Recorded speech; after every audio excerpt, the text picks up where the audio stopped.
ஜோதி அருட்பெருஞ்சோதி.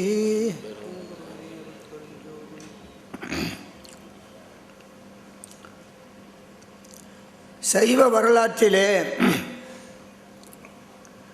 திருமுறைகள் தோன்றிய காலத்திற்கு பிறகு ஒரு மாபெரும் சாதனையை, சைவ களஞ்சியத்தை உருவாக்கி வெளியிட்டவர் நம்முடைய செல்வ கணபதி. செல்வ கணபதி கலைக்களஞ்சியத்துக்கு முன்னே சைவத்தில் ஒரு பெரும் பணியை சொல்ல வேண்டுமானால் 12 திருமுறையைத்தான் சொல்ல வேணும். 12 தொகுதி, இது 10 தொகுதி. சைவத்துக்கு முதல்ல உண்டானது. இந்திய மொழிகளிலே என்சைக்ளோபீடியா கலைக்களஞ்சியம் என்பது தமிழ் மொழியில் தான் முதல்ல உண்டாச்சு. வேறு இந்திய மொழிகளில் எதுலேயுமே கலைக்களஞ்சியம் பண்ணலை. முதல்ல உண்டாச்சு. சுதந்திரம் வந்த வருஷத்தில் 47 வந்தது. அது சுதந்திர தின விழாவிலே அனௌன்ஸ் பண்ணார் அவினாசன் செட்டியார். அவருடைய வேலை தான் தமிழ் கலைக்களஞ்சியம்.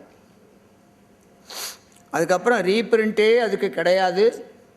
பழைய கலைக்களஞ்சியம் வச்சிருக்கவர்கள் பாக்கியசாலிகள். இப்போ தமிழ் கலைக்களஞ்சியம் ரீப்ரிண்ட்டே கிடையாது. குறுந்தகடு வந்துருக்குன்னு நீதிபதி சொல்கிறார்கள். விழுங்க வெளியிட்டாங்களாம் குறுந்தகடு. ஒரு கமிட்டி போட்டு ஏதோ பண்ணார்கள். 10 வருஷமாக ஒன்றும் உருப்படி ஆகலை.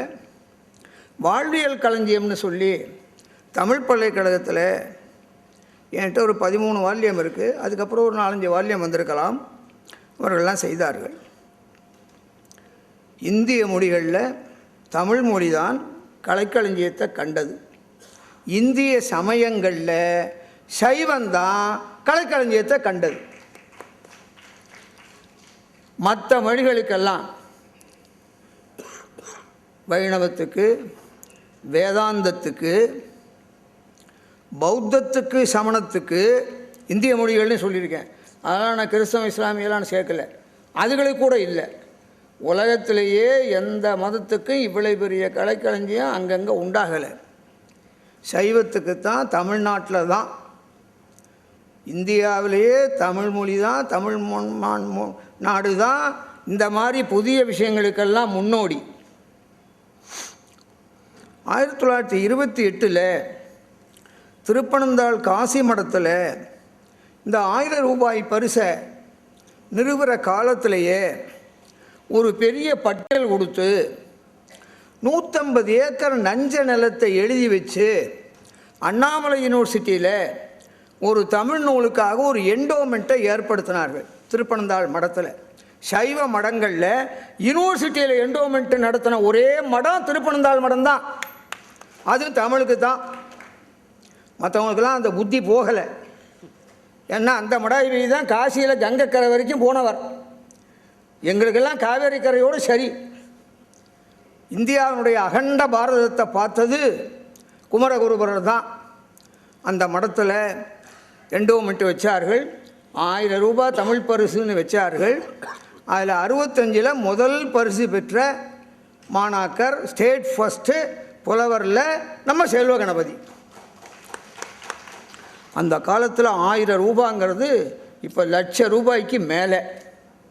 அப்போ எல்லாரும் என்ன சொன்னார்கள், 1000 ரூபா பரிசு ஒருத்தர் கொடுக்குறீங்களே, அதை பகிர்ந்து முதல் பரிசு, 2ஆம் பரிசு, 3ஆம் பரிசுன்னு வைக்கப்படாதா அப்படின்னு மடாதிபதிகிட்ட போய் சொன்னார்கள் சில பேர். ஐயரை கேளுங்கன்னு சொன்னார். சாமிநாதையரை கேட்டார்கள். அப்போ சாமிநாதையர் சொன்னார், 2ஆம் பரிசு 3ஆம் பரிசு கொடுக்கணுன்னா வேறு ஏதாவது நிதி வைங்க, இந்த 1000 பகிராதீர்கள். தமிழ் வித்வானுக்கு 1000 ரூபாங்கிறது ரொம்ப பெரிய விஷயம். ஒரு வீடு கட்டிக்குவான், பையனை கல்யாணம் பண்ணுவான், பொண்ணு கல்யாணம் பண்ணுவான் அப்படின்னு சொன்னார். அந்த மாதிரி காலத்தில் ஸ்டேட் ஃபஸ்ட்டாக மாணவ வாழ்க்கையிலேயே ஒளிர்ந்தவர், ஸ்டூடெண்ட் லைஃப்பில் ரொம்ப பிரைட்டஸ்டாக இருந்தவர் செல்வ கணபதி. 65 நான் 65 திருச்சிராப்பள்ளி முனிசிபாலிட்டியில் டவுன் பிளானிங் ஆஃபீஸர். 67 ராஜினாமா பண்ணிட்டேன். தருமபுர சன்னிதானம் 2 சன்னிதானமாக எனக்கு பழக்கம், திருவாவூதுரை 3 சன்னிதானமாக பழக்கம். அப்போ அடைஞ்சு போன சன்னிதானம் 25 சன்னிதானத்துக்கிட்ட உங்கள் காலேஜ் ஸ்டூடெண்ட்டு 1000 ரூபாய் பரிசு வாங்கியிருக்கானாமே, அவனை பார்க்கணும் அப்படின்னு வாங்கன்னார். அன்னைக்கு பழக்கம் ஏற்பட்டது. உடனே தருமபுர காலேஜிலேயே வேலை கொடுத்து விட்டார்கள். அந்த காலேஜில் ஒரே காலேஜில் படித்து ஒரே காலேஜில் வாத்தியாராக பார்த்து பிரின்ஸ்பாலாக வந்து ரிட்டையர் ஆனது 1 சுந்தரமூர்த்தி, 2 செல்வ கணபதி. சுந்தரமூர்த்திக்கு லைஃப் கான்ட்ராக்டு அந்த திருப்பனந்தாள் காலேஜில், அதே மாதிரி செல்வ கணபதிக்கு தருமபுரத்தில். சுந்தரமூர்த்தி நம்பர் 1, இவர் சுந்தரமூர்த்தி மருமவன், மாப்பிள்ளைக்கு பின்னாடி மருமவன். இந்த 2 பேருக்கு நடுவில் நம்ம செல்வ கணபதி. சுந்தரமூர்த்திக்கு நெக்ஸ்ட்டு செல்வ கணபதி, அதுக்கப்புறம் சிவச்சந்திரன். நான் சைவ ஆதீனங்கள் அத்தனைக்கு சேர்ந்து ஒரு 1000 பக்கத்தில் 18 சைவ ஆதீனங்களுக்கும் மிகப்பெரிய வரலாறு முதல்ல எழுதினேன். சன்னிதானத்து முன்னிலையில் 18-19 ஆதீனங்கள் முன்னிலையில் வெளியிட்டோம்.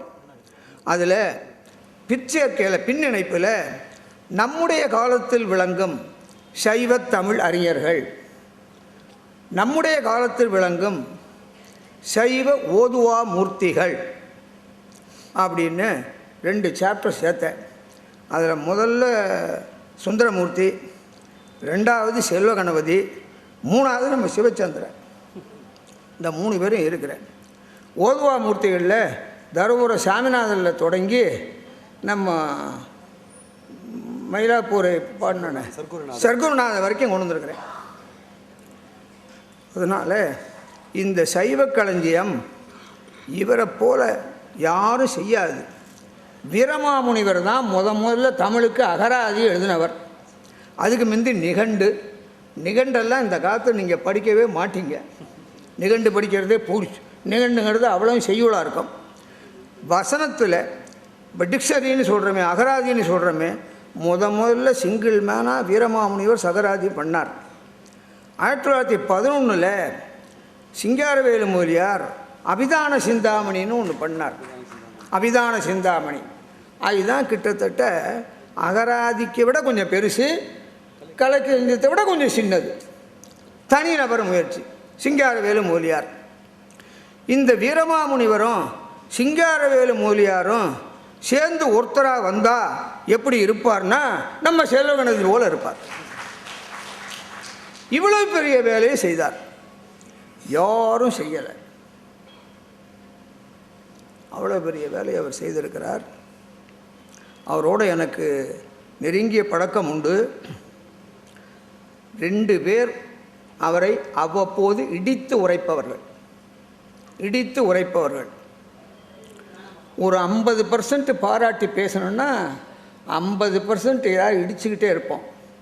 அப்படி இடிக்கிறவரில் இப்போ இருக்க தருமபுர சன்னிதான நம்பர் 1, நம்பர் 2 ஊரநடிகள். ஒரு ஸ்டேஜில் பட்டிமன்றம் போன்ற சில்லுண்டி விஷயங்களில் இனிமேலாவது ஈடுபடாது. அவருக்கு டாக்டர் பட்டம் வந்தது. அந்த டாக்டர் பட்டத்துக்கு நான் பாராட்டி அவருக்கு வாழ்த்து எழுதுகிறேன். அதுக்கு காப்பி தருமபுர சன்னிதானத்துக்கு போட்டேன். 10வதுன்னு என்னுடைய மந்த்லியில் அதை பிரிண்ட் பண்ணிட்டேன். டாக்டர் பட்டம் வந்தாச்சு, வயசு மூத்துக்கிட்டு போகுது, 40க்கு மேல் இருக்கோம்ப்பா, 45-50 இருக்கும். 3 ஆதீனத்தை பற்றி எழுதினார்கள். அதில் சிவச்சந்திரன் காசி மடத்தை பற்றி எழுதினார். தருமபுர ஆதீனத்தை பற்றி அவரே எழுதினார், தருமபுரம் தமிழ் வழக்கம் தருமபுரம்னுட்டு. இந்த 2வது உலகத்தமிழ் மாநாடு நடந்தபோது, அப்போ இப்போ இருக்க சன்னிதானம், அப்போ தம்பிரான் சாமிகளாக இருந்தவர், சீனியர் தம்பிரானாக இருந்தவர், அப்போ பழைய சன்னிதானமே இருந்தார்கள். அப்போ 500 காப்பிகள் ஃப்ரீயாக கொண்டு வந்து எல்லாருக்கும் கொடுத்தார்கள். தமிழ் வழக்கம் தருமபுரம் எழுதின புஸ்தகத்தை கொண்டு வந்து கொடுத்தார்கள். அப்படி அந்த காலத்தில் அவர்கள் மிகப்பெரிய பணிகளை செய்தார்கள்.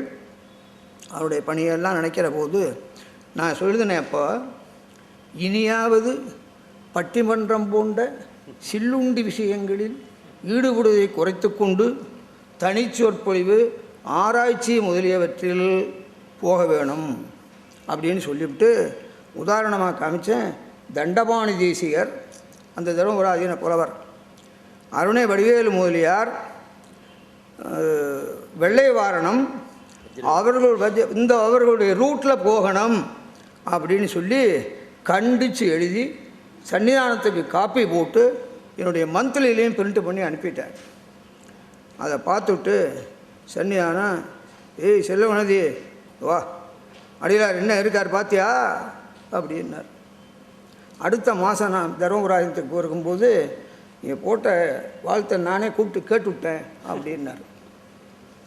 பட்டிமன்றத்திலேயே பேசி 10 பக்கம் கூட எழுதாதவர் உண்டு. என்ன ஆகுறது?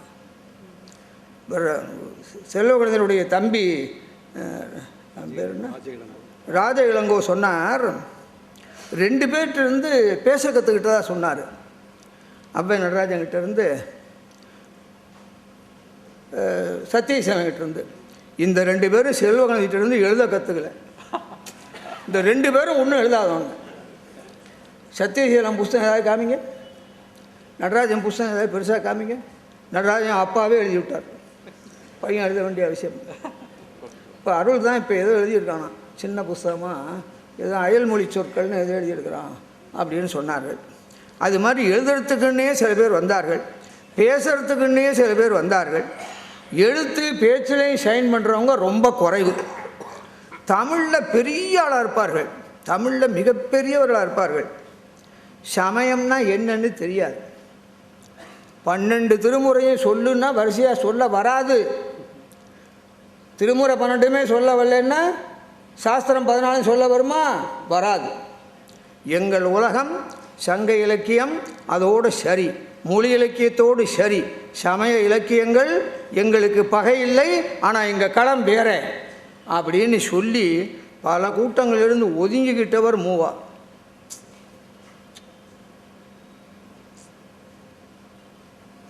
அப்போ ஏற்பட்டவர்களாக இருந்தால் மூவாவோட பெரிய தமிழறிஞர் உண்டா? தமிழை வளர்த்தார். சைவத்துக்கு சம்பந்தமே இல்லை. இந்த சுந்தரமூர்த்தி, இந்த செல்வ கணபதி, இந்த பக்கத்தில் இருக்கான சிவச்சந்திரன், இந்த 3 பேர் தான் சங்க இலக்கியத்திலையும் கொட்டை போட்டவர்கள், சமய இலக்கியங்கள்லையும் கொட்டை போட்டவர்கள். அதனால தான் இவங்களை பிடிச்சிருக்கு. வெறும் தமிழோடு இருக்கக்கூடாது. சமயம் இல்லாத தமிழ் உருப்படியாகாத தமிழ். அதனால தான் நான் ஜெகத் ரட்சகன் வைணவ செம்மலை ஆதரிக்கிறது. அவர் சைவ செம்மல்னா அவர் வைணவ செம்மல். சமயப்பற்று இருக்க வேணும். சமயம் இல்லாத தமிழ் முழு தமிழ் ஆகாது என்பதை சொல்லி இப்போ சன்னிதானம் கொஞ்சம் நீண்ட நேரம் பேசுவார்கள். அவர்கள் பேச்சு கடன் கொடுக்க வேணும். தலைவர் ராமசுப்பிரமணியம் நீதியரசருடைய பேச்சு கடன் கொடுக்க வேணும். அதனால் நான் சுருக்கிக் கொள்ள வேண்டும் என்று பார்க்கிறேன். எவ்வளவோ விஷயங்கள் சொல்ல வேணும். செல்வ கணபதி 3 விஷயத்தில் நான் பாராட்டுறது. குடும்பம் நல்லா இருக்கணும். முதல்ல பொண்டாட்டி நல்லா இருக்கணும். பெத்த பிள்ளைக உருப்படியாக இருக்கணும். பேரண்ட்ஸ் பழசாக இருக்கலாம், வந்திருக்க பொண்டாட்டி பெத்த பிள்ளைகள் உருப்படியாக இருக்கணும். ரொம்ப பேரு கிடையாது, ரொம்ப பேரு கிடையாது. செல்வ கணபதிக்கு சந்திரா செல்வ கணபதி அதை மாயூரத்தில் சேர்மனாக கொண்டு வந்தார்கள். நான் வாழ்த்து எழுதினேன். நீ கூட வாழ்த்துறியா அப்படின்னு சன்னிதானம் கேட்டார். சாமி இதில் வேணால் உங்களுக்கு எனக்கு டிஃபரன்ஸாக இருக்கலாம், இருக்க வேண்டியதுதான். ஒரு சை வச்சு ஒரு முனிசிபல் சேர்மனாக வந்திருக்கா பாருங்கள், பாராட்டணும்.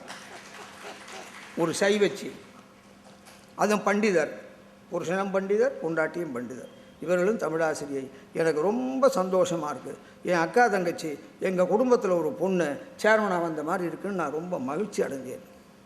நல்ல குடும்பம், நல்ல தொழில், ஆசிரியர் தொழில், தொண்டு.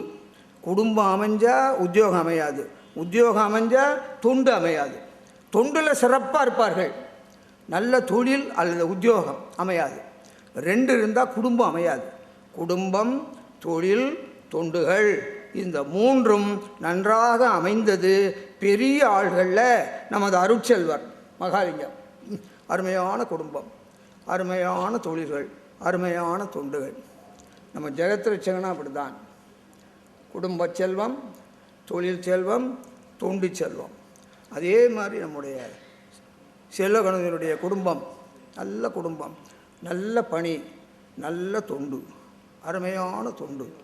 இந்த சாரதா நம்பியாருடன் அதுக்கு மந்திரி வேலை கொடுக்கலையே ஒழிய அந்த அம்மாளுக்கு மந்திரி அந்தஸ்தை கொடுத்து கவர்மெண்ட் கொடி போட்டு ஸ்டெயிலாக போனாங்க. நான் சொல்கிறது ஒரு சைவச்சிக்கு இந்த அந்தஸ்து இருக்குப்பா. தமிழ் படித்த மரமலடிகள் குடும்பம், மரமலடிகள் குடும்பத்தில் சாரதா நம்பியாருடன் நம்ம ஆடைய பிள்ளை இதெல்லாம் குடும்பத்தில் பாருங்கள். யாராவது சின்ன ஆளில் அந்த மாதிரி இருக்கணும். தமிழும் சைவமும் சைவமும் தமிழும் தழைத்து இனிது ஓங்குக. இது இலங்கையில் 1000 வாசப்படியில் மேலே எழுதியிருப்பாங்க. நம்ம தமிழ்நாட்டில் 2-3 ஆதீனத்தில் தான் லெட்டர் ஹெட்டில் போட்டிருக்காங்க. தமிழும் சைவமும் தழைத்து இனிது ஓங்குக. இலங்கையில் இல்லாத வீடு கிடையாது, எல்லா வீட்லேயும் போட்டிருப்பாங்க. தமிழ் தழைத்து இனிது ஓங்கும், சைவம் தழைத்து இனிது ஓங்கும். அதில் நம்ம காலத்தில் ரொம்ப சீனியராக வாழ்ந்து சிவபதவி பெற்றவர் நம்முடைய செல்வகணபதி அவர்கள். செல்வகணபதி இறந்த செய்தி எனக்கு மாலையிலே கிடைத்தது. நான் எப்போவுமே இரவு 12 வரை விழித்திருந்து 12 மணிக்கு நள்ளிரவு பிரார்த்தனை செய்துட்டு, அது ராமலிங்க சுவாமிகள் சித்தி பெற்ற நேரம். அர்த்த ஜாமத்தில் பஞ்சாட்சரம், சூட்சம பஞ்சாட்சரத்தை அர்த்த ஜாமத்திலே சன்னியாசிகள் ஜெபம் பண்ண வேணும் என்று சொல்லுவார்கள். அப்படி நான் சூட்சம பஞ்சாட்சர ஜெபமும் அருட்பெருஞ்சோதி மந்திர ஜெபம்